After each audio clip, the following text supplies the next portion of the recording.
Assalamualaikum warahmatullahi wabarakatuh. Perkenalkan, nama saya Vina Febriani Sainar Prawira. Saya dari kelas 2 DPNJA, SNPM saya 19219149. Di sini saya akan menjelaskan tentang hakikat belajar gerak dalam mata kuliah TBM Motorik, yang mana pada hakikatnya belajar gerak memerlukan latihan dan praktik yang terus menerus hingga tercapainya kemampuan penguasaan gerak yang bersifat permanen. Nah, dalam hal ini latihan yang dilakukan dimulai dari pemahaman akan konsep dasar gerak melalui indera penglihatan yang kemudian diserap dan dipraktikkan kembali secara terus-menerus.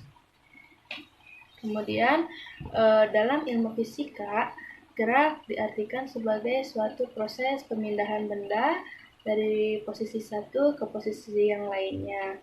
Kemudian dalam belajar motorik, gerak diartikan tidak hanya dilihat dari perubahan tempat dari posisi satu ke posisi yang lain, tapi posisi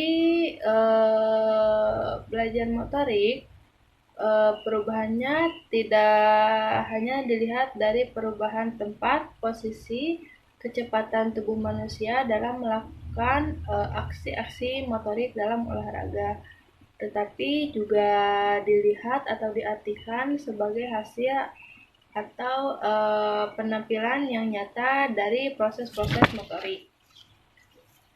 Nah, penampilan yang nyata yang dimaksud yaitu gerak sebagai suatu yang dapat diamati oleh mata. Nah, sedangkan motorik adalah suatu proses yang tidak dapat diamati oleh mata tetapi bersifat bertahap atau laten. Nah, proses laten yang dimaksud meliputi proses berpikir dan proses pemberian dan pengendalian impuls ke alat gerak.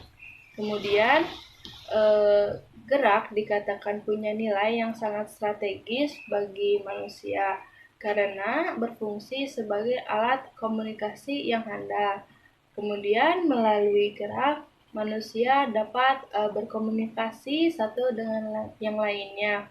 Walaupun mereka tidak dapat berkomunikasi satu dengan yang lain dalam bahasa verbal maupun tulisan, selain melalui gerak, manusia dapat mengungkapkannya dengan perasaan atau emosinya yang sulit untuk diungkapkan melalui bentuk-bentuk bahasa. Lalu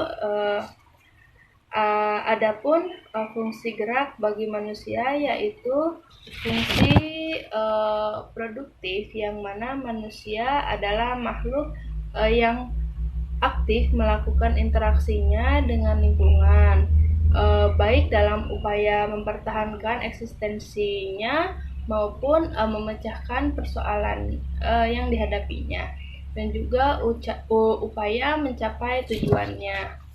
Kemudian ada fungsi komunikasi, yang mana maksudnya adalah bahwa melalui gerak manusia dapat berkomunikasi atau berhubungan dengan manusia lain walau di antara mereka tidak mengenal bahasa masing-masing, sehingga terjadinya interaksi sosial seperti menggunakan bahasa isyarat.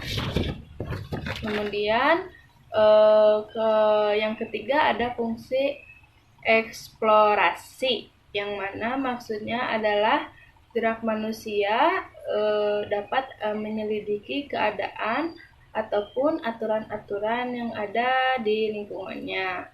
Misalnya melalui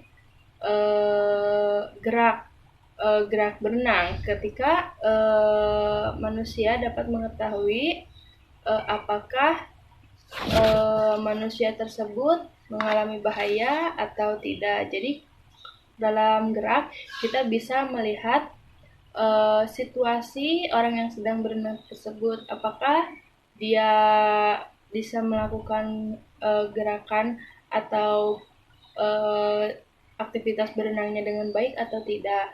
Kalau misalkan baik, uh, si perenang tersebut akan melakukan aktivitas berenang tersebut dengan baik dan benar. Kalau misalnya tidak, kita bisa melihat pergerakan-pergerakan yang berbeda ketika si perenang tersebut tidak dapat melakukan aktivitas berenangnya dengan baik, atau bisa disebut tenggelam atau kram.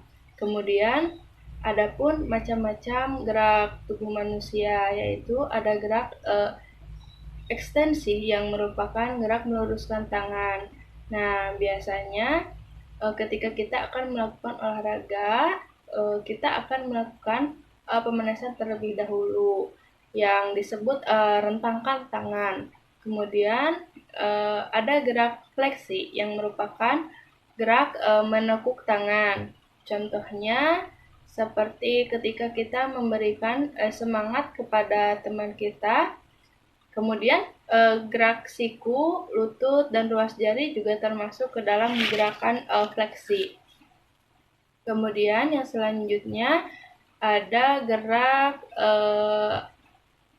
abduksi, yang mana gerakan ini merupakan gerakan yang menjauhi badan. Contohnya merentangkan tangan, dan adapun gerak aduksi. Ya, kalau tadi abduksi, sekarang aduksi, yang mana merupakan gerakan mendekatkan badan.